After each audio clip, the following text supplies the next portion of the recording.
के बाल बहुत लंबे थे, जमीन पर लहराते थे। वो अपने बालों की बहुत देखभाल करती थी।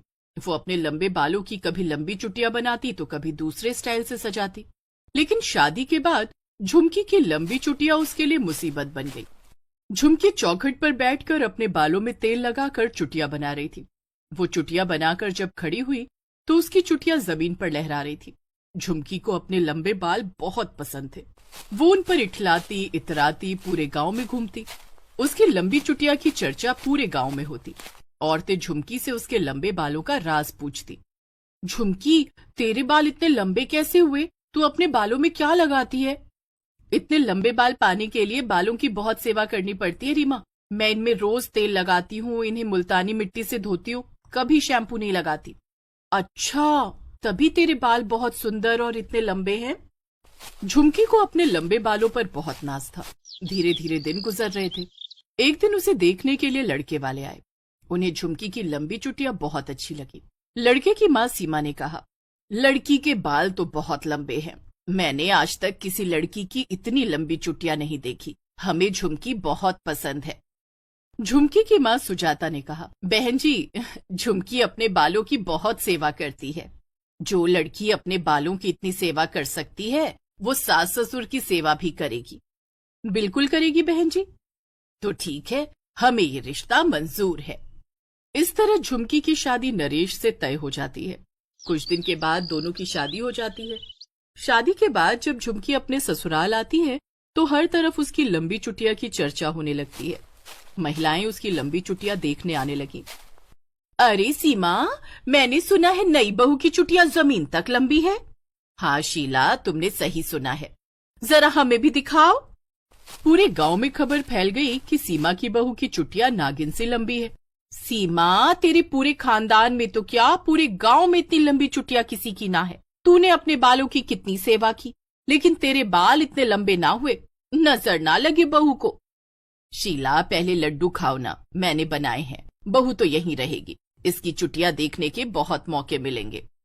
झुमकी की लंबी चुटिया की तारीफें सुनकर उसकी सास सीमा जलने लगती है। जब से झुमकी आई है सब उसकी लंबी चुटिया की तारीफ कर रहे हैं। अब इसकी लंबी चुटिया किसी को देखने नहीं दूंगी। सभी मेहमानों के जाने के बाद सीमा ने झुमकी से कहा, बहू, अपनी लंबी चुटिया का जूड़ा बना ले और इन्हें घूंघट से ढक कर रख, और खबरदार जो कभी अपने बालों को खोला। लेकिन क्यों माँ जी? बहू, तू बहुत भोली है। मैं नहीं चाहती कि तेरे लंबे बालों को किसी की नजर लगे। झुमकी को सास सीमा की बात अच्छी नहीं लगी, लेकिन वो उसकी बात टाल नहीं सकती थी। उसे ना चाहते हुए भी अपने लंबे बालों का जूड़ा बनाना पड़ता था। वो अब अपने बालों की सेवा भी नहीं कर पाती। जब भी वो अपने बालों में तेल लगाती, अपने बालों में तू 2-2 घंटे तेल लगाती है, कभी मेरे घुटनों में भी तेल लगा दिया कर, बहुत दर्द रहता है। हमने तो यही सोचकर तुझे अपनी बहू बनाया था कि बालों की इतनी सेवा करने वाली लड़की अपने सास ससुर की भी इतनी ही सेवा करेगी। लेकिन तुझे तो हमारी फिक्र ही नहीं है, सिर्फ अपने बालों को संवारने में लगी रहती है। नहीं माँ जी, ऐसी बात नहीं है। मैं अभी आपके घुटनों में तेल लगा देती हूँ। झुमकी अपने बालों को छोड़कर सास के घुटनों में तेल लगाने लगती है। उसके बाद वो घर के दूसरे काम में लग जाती है। इतने में वो अपने बालों का जूड़ा बनाना भूल जाती है और उसके बाल जमीन पर लहरा रहे होते हैं। झुमकी रसोई में खाना बना रही थी कि सास सीमा ने देखा कि आस पड़ोस के लोग अपने अपने घरों से झांककर झुमकी के बाल देख रहे थे। ये देखकर सीमा से रहा न गया। वो झुमकी के पास आई और उसे डांटते हुए बोली, बहू, तुझे कितनी बार कहा है कि अपने लंबे बालों का जूड़ा बनाकर उन्हें घूंघट से ढक कर रखा कर, लेकिन तुझे समझ नहीं आता।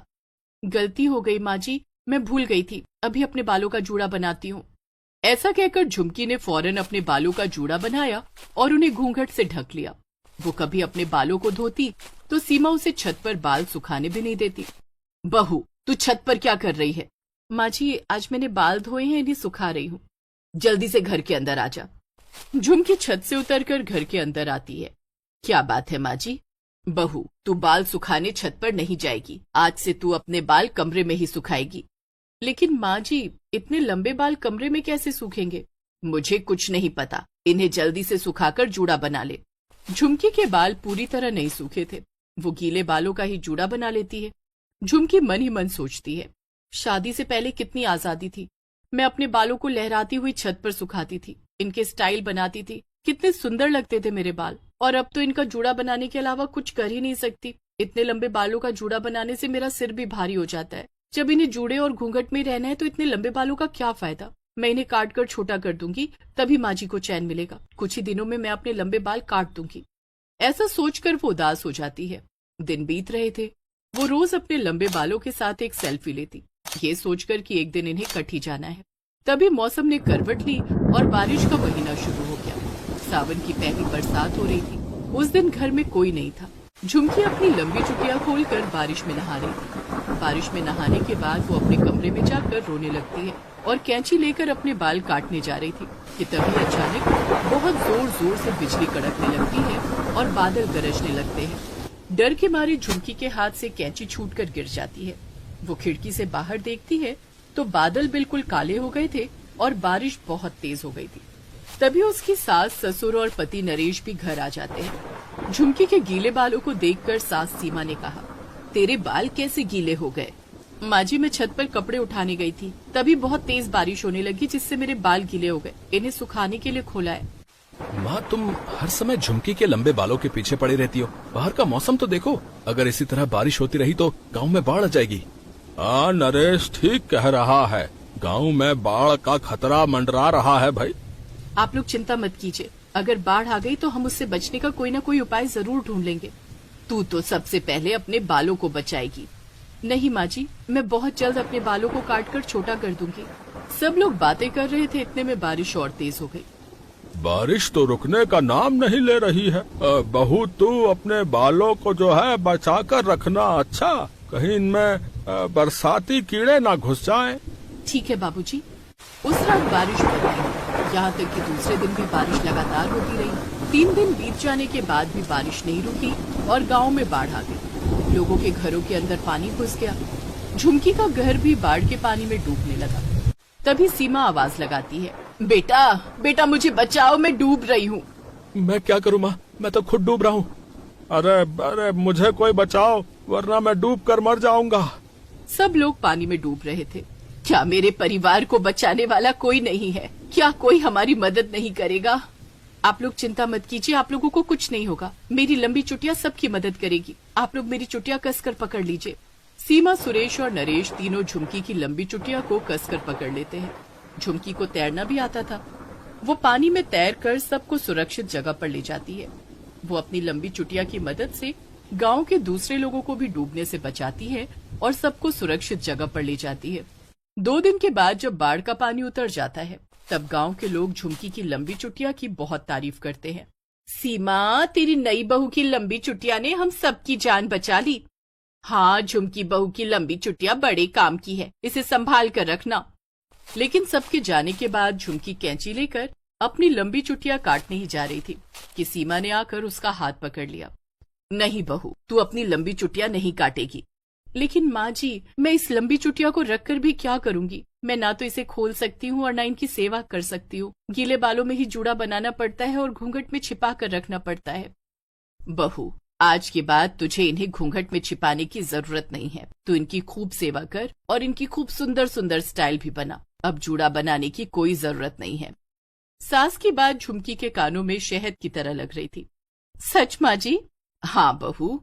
उस दिन के बाद से झुमकी की लंबी चुटिया फिर से लहराने लगी। न और अंजलि दोनों बहनें पढ़ने में बहुत होशियार थी। वो दोनों हमेशा ही स्कूल में अच्छे नंबरों से पास होती थी। मुझे तो बड़ी होकर आईपीएस बनना है और मुझे तो डॉक्टर बनना है। उन दोनों बहनों को पढ़ने का बहुत शौक था, लेकिन उन दोनों को सपोर्ट करने के लिए उनके घर में केवल एक उनकी माँ ही थी। हाँ, मेरी बच्चियों, अच्छे से पढ़ाई करो। एक दिन तुम दोनों का सपना जरूर पूरा होगा। अरे रहने दो सुनीता, क्यों उन दोनों को बेकार के सपने दिखा रही हो? और वैसे भी पढ़ लिख कर इन्होंने करना ही क्या है? मैं तो कहता हूँ इन्हें चूल्हा चौके का काम सिखाओ, कल को ससुराल जाएंगी तो काम आएगा। लेकिन ये सुनकर सुनीता ने कहा, सुनिए जी, जमाना बदल गया है, अब पढ़ाई लिखाई का जमाना है, इन दोनों को स्कूल तो जाने दीजिए। सुनीता के कई बार कहने पर उसके पति मनोहर ने उन दोनों को स्कूल भेजना शुरू किया था। वो दोनों बहनें स्कूल में अच्छी पढ़ाई कर रही थी, हमेशा फर्स्ट आती थी। ऐसे ही समय बीता और अब उन दोनों ने 12वीं की कक्षा पूरी कर ली। जैसे ही उनके 18 साल पूरे हुए, उन तीनों के पिता ने कहा। अब इनकी शादी करवानी होगी, इनके लिए कोई लड़का ढूंढना होगा। लेकिन बाबा, अभी तो हमें आगे पढ़ाई करनी है। हाँ बाबा। फिर कुछ दिनों बाद सुनीता का बीपी हाई होने से उसके सर की नस फट गई और उसकी मौत हो गई। ऐसे ही समय बीता। 2 महीने बाद मनोहर का बड़ा भाई उनके घर आया। अरे तूने ही अब तक अपनी बेटियों को कवारा बैठा रखा है, नहीं तो अपने गांव में सबकी शादी 18 होते पूरी हो जाती है। अब बिन माँ की बच्चियां हैं, कहीं ऊंच नीच हो गई तो जल्दी से इनके लिए लड़का देख और इनके हाथ पीले कर दे। अपने बड़े भाई की बात सुनते ही मनोहर ने उनके लिए लड़का देखना शुरू कर दिया और फिर एक ही परिवार में दोनों बहनों की शादी तय कर दी। लेकिन बाबा, ऐसे तो हमारी ख्वाहिश अधूरी रह जाएगी। हम शादी करके क्या ही कर पाएंगे। नहीं अंजलि, ऐसा नहीं सोचते। ऐसी भी कई लड़कियां हैं जो शादी के बाद पढ़ाई करती हैं और अपना करियर बनाती हैं। हम दोनों शादी के बाद पढ़ाई करेंगे और सरकारी नौकरी हासिल करेंगे।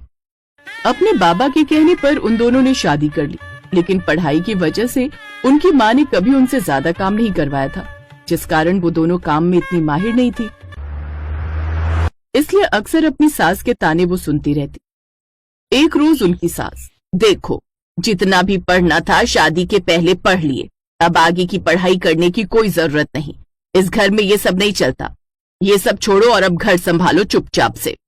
लेकिन उन दोनों के मन में तो कुछ और ही चल रहा था। 2 दिन बाद उनकी सास सुलोचना अपनी सहेली के घर जाती है। अंजलि, माँ जी घर पर नहीं है, चलो जल्दी से यूनिवर्सिटी चलकर फॉर्म भराते हैं। हाँ हाँ, ये ठीक रहेगा। वो दोनों जल्दी से यूनिवर्सिटी जाती हैं और फॉर्म भराती हैं, साथ ही किताबें भी ले आती हैं।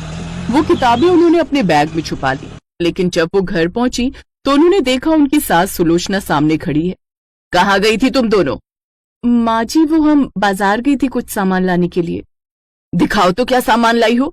लेकिन तभी बाहर से उसकी पड़ोसन उसे कीर्तन के लिए बुलाने आ जाती है। सुलोचना उसके साथ चली जाती है और इस तरह वो बच जाती है। उन दोनों के पति ज्यादातर काम के सिलसिले में बाहर ही रहते, इसलिए दोनों को अपने अपने कमरे में बैठकर पढ़ाई करने का मौका मिल जाता है। अब उन दोनों ने दिन रात मेहनत शुरू कर दी।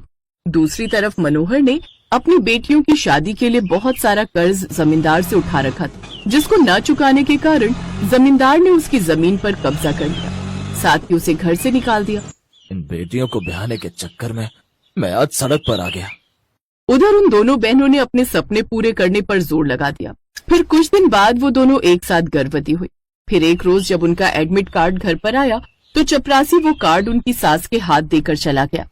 अच्छा, तो ये दोनों पढ़ना चाहती हैं।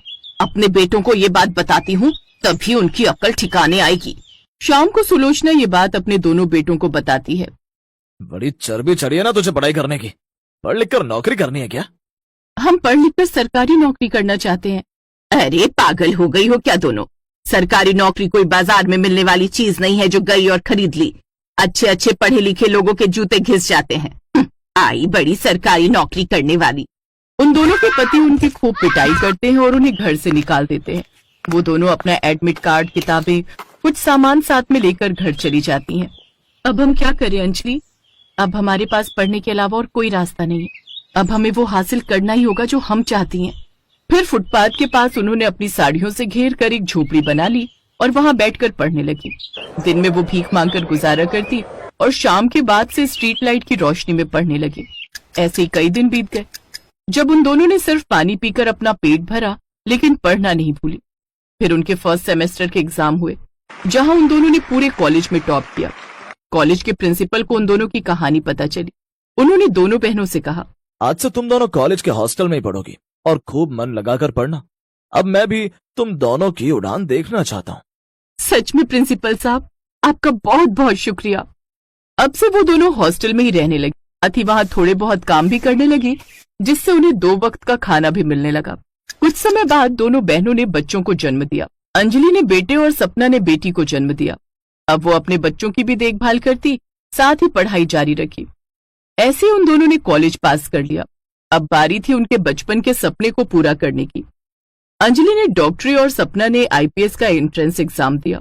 वो दोनों सेलेक्ट तो हो गई, लेकिन कॉलेज खत्म होने के कारण अब उनको हॉस्टल छोड़ना पड़ा और एक बार फिर वो फुटपाथ पर आ गई और वहीं पर बच्चों को कोचिंग भी देने लगी, साथ ही अपनी पढ़ाई करती रही। ट्यूशन से मिले पैसों से वो अपने बच्चों को पालने लगी और अपनी पढ़ाई का खर्च उठाने लगी।